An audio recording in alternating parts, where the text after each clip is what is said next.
मोल्ड्रो में हुई बैठक में गोगरा हॉट स्प्रिंग और डैप सोंग पर हुई चर्चा। 16 घंटे तक चली कमांडर लेवल की बैठक, विवादित इलाकों से जवानों को हटाने पर जोर।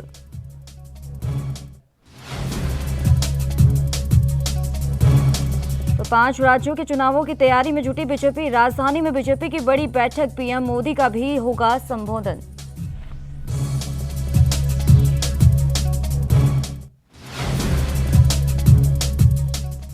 तो दिल्ली में अन्नदाताओं का आंदोलन जारी, किसान नेताओं को केजरीवाल ने लंच पर बुलाया, कृषि बिलों पर होगी चर्चा।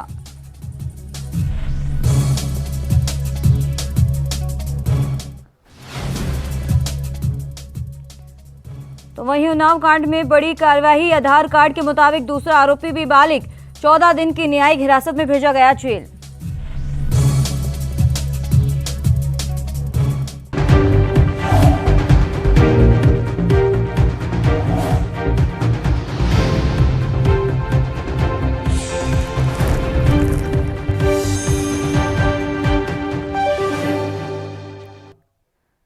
नमस्कार, मैं हूं आपके साथ करिश्मा भारद्वाज और आप देख रहे हैं एएनबी न्यूज बुलेटिन का आगाज करते हैं।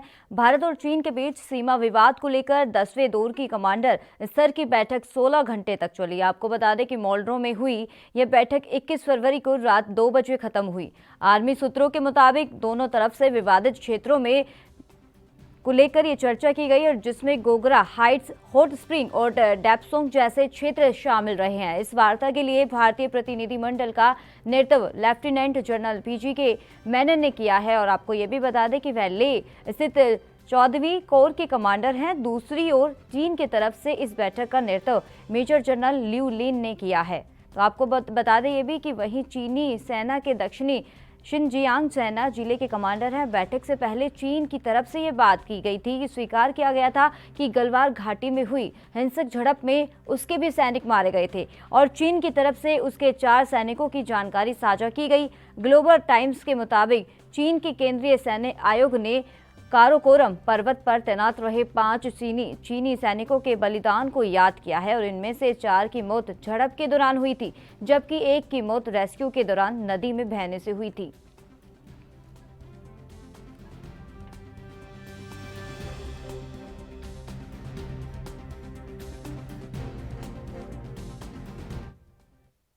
प्रधानमंत्री नरेंद्र मोदी ने आज वीडियो कॉन्फ्रेंसिंग के जरिए नीति आयोग की 6वीं गवर्निंग काउंसिल की बैठक की अध्यक्षता की और आपको बता दें कि बैठक में पीएम मोदी सभी राज्यों के मुख्यमंत्रियों के साथ बातचीत की। इस दौरान गोवा के मुख्यमंत्री प्रमोद सावंत ने केंद्र से आग्रह किया कि महादई नदी मुद्दे पर राज्य के हितों की रक्षा की जानी चाहिए और खनन गतिविधियों को शुरू करने की अनुमति मिलनी चाहिए। मुख्यमंत्री ने यह कहा कि बैठक में उन्होंने रेखांकित किया है कि यदि कर्नाटक को महादई नदी के जल का रुख मोड़ने की अनुमति मिल जाती है तो गोवा में पेयजल की किल्लत हो जाएगी। माननीय पंतप्रधान नरेंद्र मोदी जी, केंद्र के सभी मंत्री जी थे, राजनाथ सिंह कोऑर्डिनेट कर रहे थे। मुझे लगता है सभी राज्य के मुख्यमंत्री आज इस मीटिंग में बात की, यूनियन टेरिटरीज बाकी गवर्नर्स जो सभी ने बात की। मुझे लगता है ओनली मैंने देखा नहीं, क्योंकि वेस्ट बंगाल की मुख्यमंत्री ने तो बात नहीं की, शायद वो मीटिंग में नहीं थी, ऐसा मुझे लग रहा है। आई थिंक उन्होंने बात नहीं की। और फिर भी नीति आयोग के बैठक में जो नीति आयोग के एजेंडा पे जितने सारे इश्यूज थे वो सभी इश्यूज रेज करने की मैंने बात की। और जैसे कि गोवा के जो इश्यूज लग रहे थे गोवा की तरफ से, तो सभी इश्यूज मैंने फर्मली जो आत्मनिर्भर भारत और स्वयंपूर्ण गोवा के अंतर्गत सभी इशू वहाँ पे ने उन्होंने एग्जैक्टली मैंने एक्सप्लेन कर दिया कि आत्मनिर्भर भारत के हर एक स्कीम हम स्वयंपूर्ण गोवा से इम्प्लीमेंट करने जा रहे हैं और सभी स्कीम हम इम्प्लीमेंट कर रहे हैं। खास करके मैंने माइनिंग के बारे में इशू उठाया जो कि सुप्रीम कोर्ट में पेंडिंग है, हमें इंटरवेंशन सेंट्रल गवर्नमेंट की चाहिए, ये इशू उठाया। सेकेंड इशू द माधई का इशू था, जो माधई के इशू बारे में भी पानी जो डाइवर्ट किया है उसी के बारे में आगे होके ने हमें प्रॉब्लम हो सकती है, इसी के बारे में which is in the court. ये इशू डिपार्टमेंट के लिए 20 करोड़ सेपरेटली दे दिया है इनका, और फाइनेंशियल और इलेक्ट्रिसिटी कॉर्पोरेशंस के लिए भी 14 करोड़ ऑफ रुपीज़ एडिशनल जो दे दिए हैं, इनके लिए भी जो हमें बाकी सब कुछ। मैंने केंद्र में एक बात ज़रूर उठाई है कि आगे सैंड माइनिंग का इशू भी था, जहाँ के यहाँ पे Goa it is 3702 kilometres only. एक साइड में वेस्टर्न घाट है, दूसरी साइड में अरेबियन सी है। इसके सिवाय हमारे यहाँ पे प्राइवेट फॉरेस्ट है, वेटलैंड है, CRZ है। इसी के वास्ते only the 30% land which is the usable for the developmental infrastructure development की तरफ से। और केंद्र सरकार के जितने सारे प्रोजेक्ट गोवा में आए हैं उतने सभी प्रोजेक्ट को हम सपोर्ट कर रहे हैं। जैसे कि मोपा इंटरनेशनल एयरपोर्ट होने दो, क्योंकि डबल ट्रैकिंग और टमनार प्रोजेक्ट, इन सभी प्रोजेक्ट को आगे लेने के लिए गोवा सरकार की तरफ से पूरे सहकार्य रहेगा। लेकिन मेरी एक ही रिक्वेस्ट रही केंद्र सरकार से, हमारी 30% लैंड यूजेस होने के वास्ते हमारे पास जो जो केंद्र सरकार के प्रोजेक्ट आते हैं उन्हीं प्रोजेक्ट के लिए वर्टिकल मोबिलिटी के लिए हमें अलाउ करें, क्योंकि ज़्यादा लैंड हम इस तरह से प्रोजेक्ट के लिए हम यूटिलाइज नहीं कर सकते। इसीलिए ढेर सारे प्रोजेक्ट्स जब आते हैं हमें लैंड के वास्ते कभी कभी इनका बेनिफिट्स लेने को नहीं मिलता है। इसलिए मेरे केंद्र सरकार की दरखास्त रही हमारे जैसे स्मॉल स्टेट्स के लिए। उत्तर प्रदेश में अगले साल होने वाले विधानसभा चुनाव को लेकर अभी से गठबंधन के समीकरण साधे जा रहे हैं। शनिवार को एक बार फिर शिवपाल यादव और असुद्दीन ओवैसी की मुलाकात हुई। ये मुलाकात आजमगढ़ में एक शादी समारोह के दौरान हुई है और इस दोनों नेताओं की मुलाकात उत्तर प्रदेश में बन रहे नए सियासी गठबंधन के मद्देनजर देखा जा रहा है। दोनों नेता शनिवार को AIMIM के यूपी अध्यक्ष यानी कि शौकत अली की बेटी की शादी में आजमगढ़ पहुंचे थे। माहुल कस्बे के रफी अहमद कॉलेज में आयोजित शादी समारोह में दोनों नेताओं की काफी देर तक बातचीत चली। माना यह जा रहा है कि मुलाकात गठबंधन के लिहाज से अहम है। बता दें आपको ये भी कि सपा से नाता तोड़कर अलग हो चुके प्रगतिशील समाजवादी पार्टी के अध्यक्ष शिवपाल यादव ने 2022 विधानसभा चुनाव के लिए गैर भाजपावाद का नारा दिया है। उन्होंने कहा कि समाजवादियों ने समाज के दम पर 4 बार सरकार बनाई। बीजेपी को हराने के लिए पूरे देश के समाजवादियों को एक होना पड़ेगा। साथ ही शिवपाल यादव ने साफ तौर पे कहा कि उनकी पार्टी का सपा में विलय नहीं होगा, लेकिन प्रमुख अखिलेश यादव के साथ गठबंधन के लिए तैयार हैं।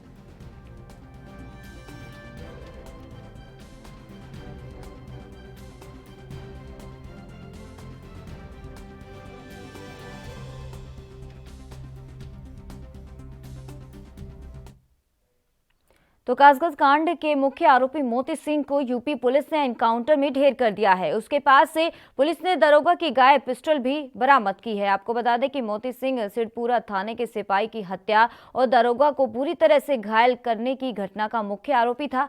घटना के दिन से फरार चल रहे मोती को पिछले कई दिनों से पुलिस तलाश कर रही थी और मुख्य आरोपी की गिरफ्तारी के लिए पुलिस टीम लगातार कई जिलों में दबिश भी दे रही थी और उस पर 1 लाख रुपए का इनाम भी घोषित किया गया था, लेकिन वह पुलिस की गिरफ्त से बाहर चल रहा था। देर रात कासगंज कांड के 1 लाख इनामिया मोती सिंह को पुलिस ने एनकाउंटर में मार गिराया गया और आपको बता दें एनकाउंटर के बाद उसे अस्पताल में ले जाया गया और जहां डॉक्टरों ने उसे मृत घोषित कर दिया। और इससे पहले कासगंज मामले में पुलिस ने एक एनकाउंटर में मोती के ममरे भाई को गिरफ्तार किया था और उसकी निशानदेही पर कुछ और लोगों को भी गिरफ्तार किया गया है। बता दें आपको ये भी कि कासगंज के थाना सिद्धपुरा में अवैध शराब की सूचना पर छापेमार कार्रवाई करने गई यूपी पुलिस के सिपाही देवेंद्र सिंह की हत्या कर दी गई थी और वहीं इस हमले में दरोगा गंभीर रूप से घायल हो गए थे।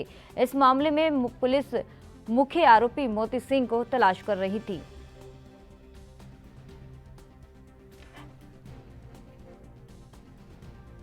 हिस्ट्री सीटर व 1 लाख के इनामी अपराधी मुख्य तलाश हेतु आज प्रातः दबिश हेतु क्षेत्राधिकारी पटियाली व गंज द्वारा थानाध्यक्ष सिरपुरा थानाध्यक्ष सिकंदरापुर वैश्य थानाध्यक्ष SOG क्राइम ब्रांच की टीम जब रवाना थी तो इस इनामी बदमाश के साथ पुलिस की मुठभेड़ हुई। उस मुठभेड़ के दौरान मोती गंभीर रूप से घायल हो गया, जिसे जिला चिकित्सालय में इलाज हेतु रवाना किया गया। डॉक्टरों द्वारा उसको मृत घोषित कर दिया गया। उसके कब्जे से जो सरकारी पिस्टल लूटी गई थी वो बरामद कर ली गई है। साथ ही अवैध तमंचा व कारतूस बरामद हुआ है।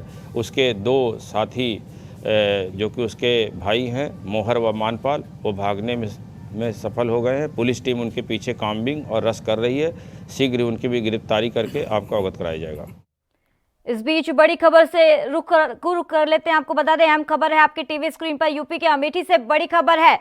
आपको बता दें कि अमेठी में जमीनी विवाद को लेकर 2 पक्षों में खूनी संघर्ष हुआ है। बड़ी खबर है आपकी टीवी स्क्रीन पर। यूपी के अमेठी से बड़ी खबर है।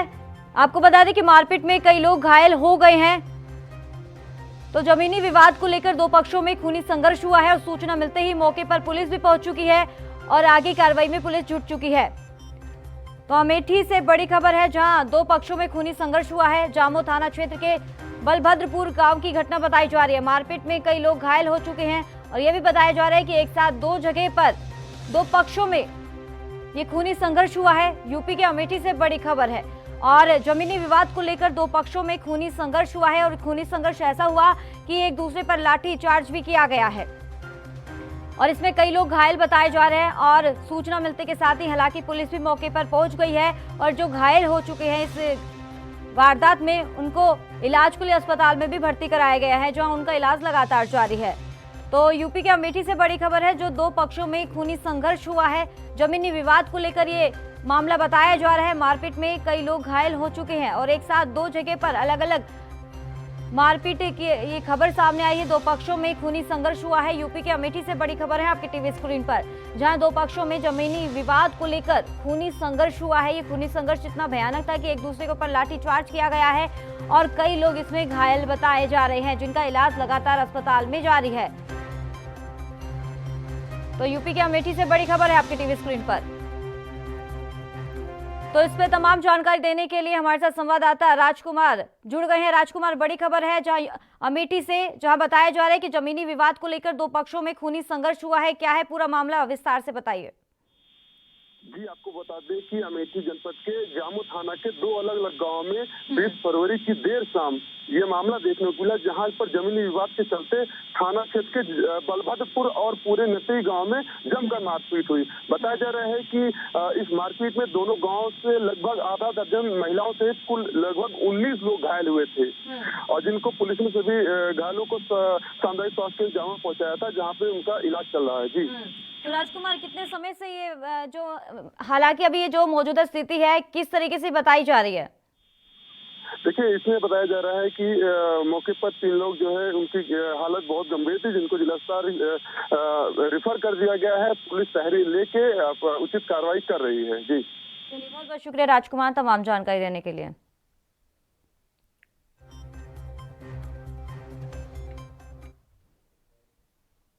तो रुक करते हैं खबरों की ओर। दिल्ली प्रदेश उपाध्यक्ष और दक्षिणी दिल्ली नगर निगम में कांग्रेस नेता अभिषेक दत्त ने दिल्ली के सीएम अरविंद केजरीवाल पर निशाना साधा है। दत्त ने किसानों की योजनाओं को लेकर सीएम पर भी सवाल दागे हैं। मैं सबसे पहले कहूंगा कि मुख्यमंत्री साहब देर आए पर दुरुस्त आए। 23 नवंबर को अरविंद केजरीवाल जी ने एक प्रेस कॉन्फ्रेंस करी थी और उन्होंने कहा था कि जब ये नियम केंद्र सरकार से पारित हो जाता है तो कोई भी विधानसभा इस नियम को रद्द नहीं कर सकती। जब कैप्टन अमरिंदर सिंह जी ने पंजाब के अंदर ये फार्म लॉज को स्क्रैप करा था और 23 नवंबर को ही दिल्ली का गैजेट के बैठा हूँ आपके साथ में, ये अरविंद केजरीवाल जी ने क्लियर करा था। उसके बाद जब कैप्टन साहब ने और कांग्रेस पार्टी ने केजरीवाल जी के खिलाफ मोर्चा खोला तो उसके बाद किसानों के प्रेशर में आके केजरीवाल जी को एक ढोंग विधानसभा में करना पड़ा, परंतु उसके बाद भी कहीं ना कहीं वो फार्म बिल के लिए दिल्ली में सॉफ्ट रहे। अब जब पंजाब के रिजल्ट सामने आ गए हैं और केजरीवाल जी की जो पार्टी की हालत हुई, उसके बाद मुझे लगता है उनके अंदर का डर, क्योंकि आने वाले विधानसभा में केजरीवाल जी फिर से चुनाव लड़ने जाएंगे, तो उस डर की वजह से एक फिर से नौटंकी केजरीवाल जी कर रहे हैं। और मैं एक चीज़ और चाहूँगा केजरीवाल जी से, जब ये सेशन शुरू होगा तो अरविंद केजरीवाल जी सबसे पहले ये बताएं, पिछली बार दिल्ली विधानसभा चुनाव से पहले केजरीवाल जी ने एक अनाउंसमेंट करी थी किसान मित्र योजना की, जिसके अंदर 100 करोड़ का फंड दिल्ली के अंदर उन्होंने ईयरमार्क करा था कि दिल्ली के अंदर स्वामीनाथन रिपोर्ट को इन प्रिंसिपल लागू किया जाएगा। आज मैं पूछना चाहता हूं केजरीवाल जी से, अब तक दिल्ली के अंदर 1 साल से ज्यादा हो गया है, इस योजना से कितने किसानों को फायदा हुआ? इसका जवाब भी केजरीवाल जी को देना चाहिए। आरजेडी प्रवक्ता मनोज झा ने किसानों को लेकर कहा कि सरकार को किसानों की बात मानकर अपना पद ऊंचा करना चाहिए। उन्होंने आगे क्या कुछ कहा वो आपको सुनवाते हैं। अपनी अपनी तरह से सॉलिडारिटी एक्सरसाइज कर रहा और यह सबको करना चाहिए, बल्कि भाजपा के लोगों से भी आप ऑफ कैमरा बात करेंगे तो वो भी परेशान है, चिंतित है। और मैं तो कहूंगा कि अंततः ball lies in the court of the central government. मैं माननीय प्रधानमंत्री जी से आग्रह करूंगा और कई दफा ये कह चुका हूं कि इतिहास में से क्षण आते हैं जब 2 कदम पीछे लेकर के आप अपना कद अपने पद का कद बहुत ऊंचा कर देते हैं। ये वो क्षण है। आप खेतीहर समाज की दिक्कतों को सुनिए और उनकी दिक्कतों को सुनते हुए इन कानूनों को वापस लीजिए। देश के कई राज्यों में एक बार फिर से कोरोना वायरस के मामले अचानक तेजी से बढ़ने लगे हैं, जिसको लेकर कांग्रेस नेता पीएल पुनिया ने अपनी प्रतिक्रिया दी है। के मिनिस्टर ने स्पष्ट कहा है कि बढ़ते हुए केसेस महाराष्ट्र में और केरल में कोरोना के केसेस बढ़ रहे हैं और उसको ध्यान में रखते हुए कर्नाटक में वहां से आने वाले व्यक्तियों को प्रवेश तब तक नहीं किया जाएगा जब तक आरटीपीसीआर की report, positive report, negative report ना मिल जाए कि उनको कोरोना नहीं है, तभी प्रवेश किया जाएगा। और मैं समझता हूं कि ये पहले भी होता रहा है और अभी भी हर स्टेट अपने अधिकार में है। उत्तराखंड के चमोली जिले में ग्लेशियर टूटने के बाद हुए हादसे में मरने वालों की संख्या 67 हो गई है। आपको बता दें कि तपोवन जल विद्युत परियोजना की निर्माणाधीन सुरंग से शनिवार को 5 शव और निकाले गए हैं और अभी तक यहां से 67 शव बरामद हो चुके हैं। उत्तराखंड के डीजीपी अशोक कुमार ने ये जानकारी दी है। आपदा में लापता 206 लोगों में से अभी तक 67 शव बरामद हो चुके हैं, जबकि अभी भी 137 लोग लापता बताए जा रहे हैं। उत्तराखंड के चमोली जिले में 7 फरवरी को हुए हादसे के बाद लगातार रेस्क्यू ऑपरेशन जारी है।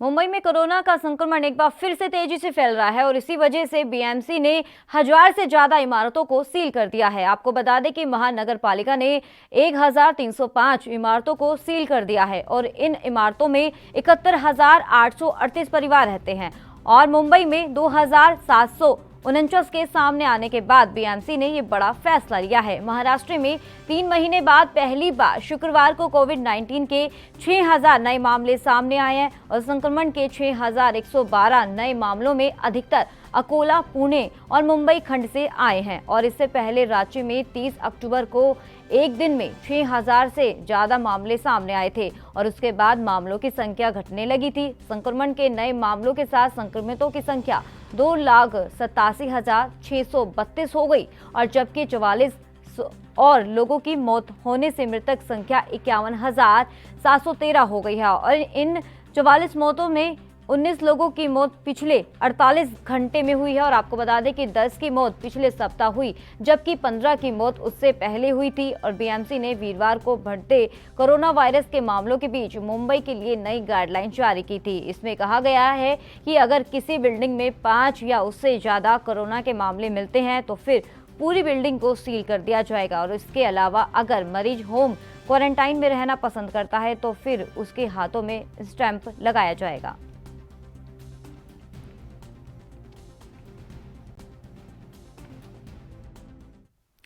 तो वहीं बीजेपी की पूर्व सांसद रही सावित्रीबाई फुले ने शनिवार को उन्नाव घटना की सीबीआई जांच कराने की मांग की है। फुले का ये कहना है कि जब तक सीबीआई की जांच नहीं होगी तब तक परिजनों को न्याय नहीं मिलेगा। सावित्रीबाई का कहना है कि जिस तरह हाथरस में हुई घटना में पुलिस ने कुछ कहा, लेकिन जब सीबीआई जांच हुई तो उसके बाद सारे साक्ष्य सामने आए हैं। और आपको बता दें कि उन्नाव केस में जब तक सीबीआई की जांच नहीं होगी तब तक परिजनों को न्याय नहीं मिलेगा, सावित्रीबाई ने बोला है। और आपको बता दें कि राज्य की योगी आदित्यनाथ सरकार और केंद्र की नरेंद्र मोदी सरकार पर हमला करते हुए सावित्रीबाई फुले ने कहा कि जब से केंद्र और यूपी में बीजेपी की सरकार आई है तब से अनुसूचित, पिछड़ी, आदिवासी और मुस्लिम जाति के लोगों के साथ जघन्य अपराध बढ़े हैं। और लखनऊ के यूपी प्रेस क्लब में सावित्रीबाई ने कहा कि उन्नाव में 3 बहनों के साथ जो घटना हुई उसके चलते मैं परिजनों से मिलने गई थी, लेकिन मुझे पुलिस और प्रशासन ने रोकने का काम किया। हालांकि बाद में एसडीएम ने 5 लोगों के डेलीगेशन बनाकर मुझे और पुलिस के साथ परिजनों से मिलने के लिए भेजा गया।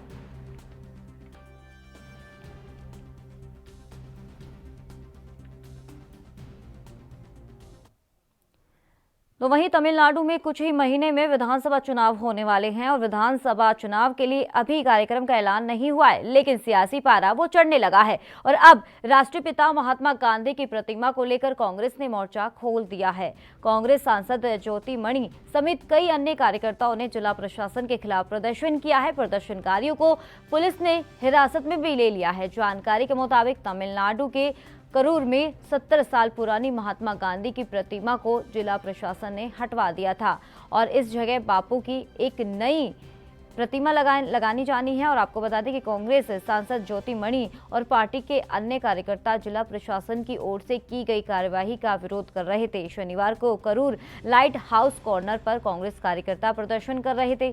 कांग्रेस सांसद ज्योति मणि और अन्य प्रदर्शनकारियों ने आरोप लगाया है कि अधिकारियों ने तत्कालिक तौर पर प्रतिमा को रेनोवेट करने का निर्णय ले लिया है और इसके लिए कोई पूर्व सूचना नहीं दी गई है। और आरोप के मुताबिक ऐसा इसलिए किया गया है क्योंकि मुख्यमंत्री अपने करूर दौरे पर इसका लोकार्पण कर सके। और कांग्रेस सांसद ने आरोप लगाया है कि जो नया स्ट्रक्चर बनवाया जा रहा है उसकी गुणवत्ता काफी खराब है।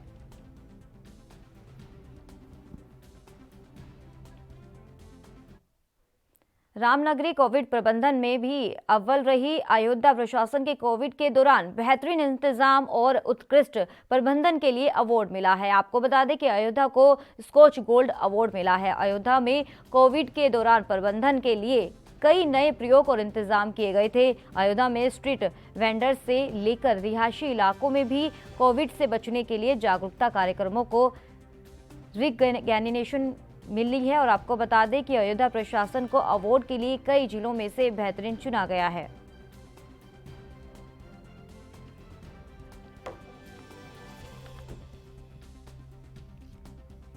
रामनगरी कोविड प्रबंधन में भी अव्वल रही। अयोध्या प्रशासन के कोविड के दौरान बेहतरीन इंतजाम और उत्कृष्ट प्रबंधन के लिए अवार्ड मिला है। बता दें आपको, अयोध्या को स्कॉच गोल्ड अवार्ड मिला है। अयोध्या में कोविड के दौरान प्रबंधन के लिए कई नए प्रयोग और इंतजाम किए गए थे। बिहार के मुख्यमंत्री नीतीश कुमार ने शनिवार को बिजली के लिए एक राष्ट्रीय एक दर की नीति की वकालत करते हुए कहा कि इससे बिहार जैसे राज्यों को लाभ मिलेगा जिन्हें कई अन्य राज्यों की तुलना में अधिक दर पर बिजली मिलती है। प्रधानमंत्री नरेंद्र मोदी की अध्यक्षता में नीति आयोग की संचालन परिषद की 6ठी बैठक को संबोधित करते हुए कुमार ने कहा कि बिहार 2005 में सिर्फ 700 मेगावाट बिजली का उपयोग करता था, लेकिन पिछले 15 सालों में परिदृश्य बदल गया है और राज्य में जून 2020 में 5,990 मेगावाट बिजली की खपत हुई है। जानकारी के मुताबिक मुख्यमंत्री ने नीति आयोग बैठक में कहा कि यह अच्छा होगा यदि पूरे राष्ट्र के लिए एकल नीति को अपनाया जाए। कृषि कानूनों के मुद्दे पर कुमार ने कहा कि केंद्र द्वारा लाए गए 3 कृषि कानूनों किसानों के हित में है।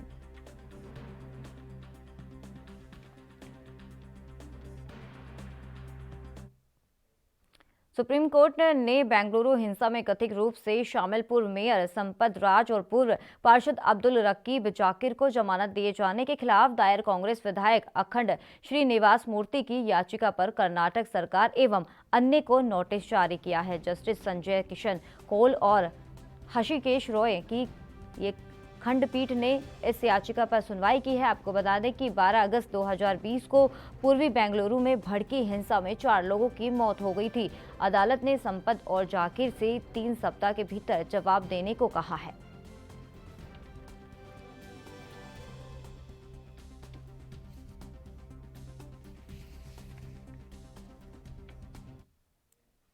बिहार के पटना से एक बड़ी खबर सामने आ रही है। दरअसल जहां एक डीएसपी का डिमोशन कर दिया गया है। जी हां, डीएसपी जैसे उच्च पद से निलंबित कर डीएसपी को इंस्पेक्टर बना दिया गया है। दुष्कर्म जैसे जघन्य अपराध में लापरवाही बरतने के आरोप में डीएसपी निसार अहमद दोषी पाया गए थे और आपको बता दें जिसके बाद गृह विभाग ने ये फैसला लिया है। इसके साथ ही दुष्कर्म के मामले में आरोपी युवक को न्याय मिला है।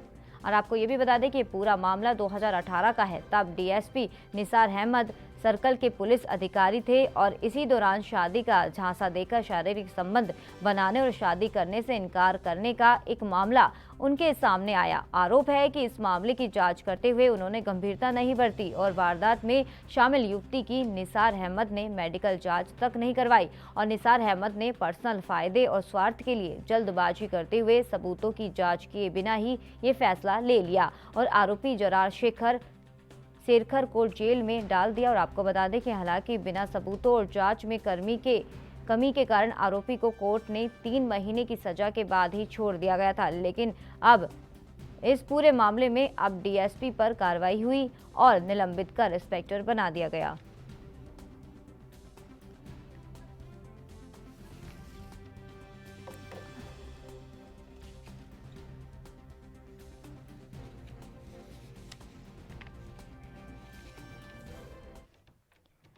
सोशल मीडिया पर एक ऐसा वीडियो वायरल हो रहा है जिसे देखकर आपको बहुत मजा आने वाला है। जी हाँ, इस वीडियो में आपको बंदर पावरी करते हुए नजर आएंगे। पाकिस्तानी दनानीर मुनीन का पावरी वीडियो वायरल होने के बाद सोशल मीडिया पर यह डायलॉग पावरी हो रही है और आपको बता दें कि ट्रेंड करने लगा है। वीडियो में बंदर भी पावरी करते हुए नजर आ रहे हैं और वहीं अब तक इस वीडियो को अब तक 1 लाख से ज़्यादा बार देखा जा चुका है। वीडियो में आप देख सकते हैं कि कैसे ढेर सारे बंदर एक साथ बैठकर मज़े से केक खा रहे हैं, मानो इनके बर्थडे पार्टी चल रही है।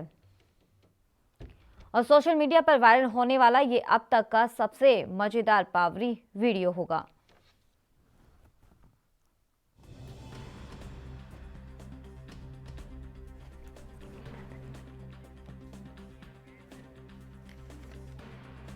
सोशल मीडिया पर एक ऐसा मजेदार वीडियो सामने आ रहा है जिसे देखकर आप भी चौंक जाएंगे या ये भी कहेंगे काफ़ी एंटरटेन करने वाला ये वीडियो है और आप काफ़ी खुश भी होंगे। आप देख सकते हैं टीवी स्क्रीन पर एक वीडियो सोशल मीडिया पर वायरल हो रहा है जो काफ़ी ढेर सारे बंदर इकट्ठे होकर एकजुट होकर केक खा रहे हैं और जिसे देखकर